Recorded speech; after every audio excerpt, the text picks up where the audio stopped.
Hello viewers, আসসালামু আলাইকুম। আজকের ভিডিওটা দেখাচ্ছি ভিয়েতনামের শৈল মাছের পোনা। হ্যাঁ ভিউয়ার্স, এখানে যে শৈল মাছটি দেখতেছেন, এখানে খাদ্যতে এবং একসাথে মাছ সম্পূর্ণ জড়ো করা যায়।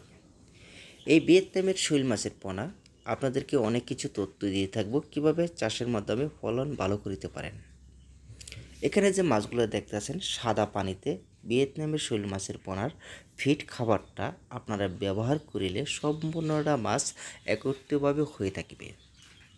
অ্যাভারেজ ফিড খাবারটি হলো এটিসির খাদ্য, আপনারা সেটি ব্যবহার করতে পারেন, কিংবা আগাতা খাদ্য, সেটি হলো ফিড শৈল মাছের জন্য রয়েছে।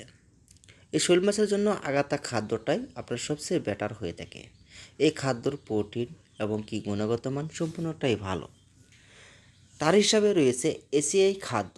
এসিআই খাদ্যটা আপনারা নর্মাল যখন দেখতে পারবেন এসিআই কিংবা মেগাফিট খাদ্যটা কম পরিমাণে খাচ্ছে, তারপরে আপনারা আগাতা খাদ্যটা ব্যবহার করে নেবেন। সেই ক্ষেত্রে দেখা গেছে মাছের গ্রোথ এবং দ্রুত গতিতে বাড়িতে থাকবে। তারপরে আপনার বায়োব্লকের ক্ষেত্রে যদি দেখেন মাছের কিন্তু সমস্যা দেখা দিচ্ছে, ওতে পানিটা যদি বিশ্রী গন্ধ হয়ে যায়, তাহলে সেই ক্ষেত্রে আপনারা বুঝতে হবে পানিটা চেঞ্জ করতে হবে। তার মাধ্যমে আপনারা পানিটা সুন্দরভাবে চেঞ্জ করে দিবেন।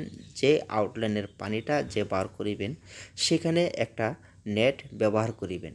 তার জন্য রয়েছে আপনারা সম্পূর্ণটা পানি আউলে দিয়ে তারপর আপনারা খাদ্য পানি সম্পূর্ণটা বার করে দিবেন।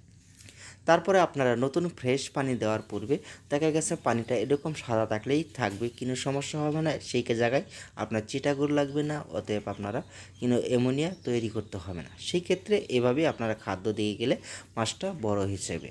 হ্যাঁ ভিউয়ার্স, ভিডিওটা ভালো লাগলে অবশ্যই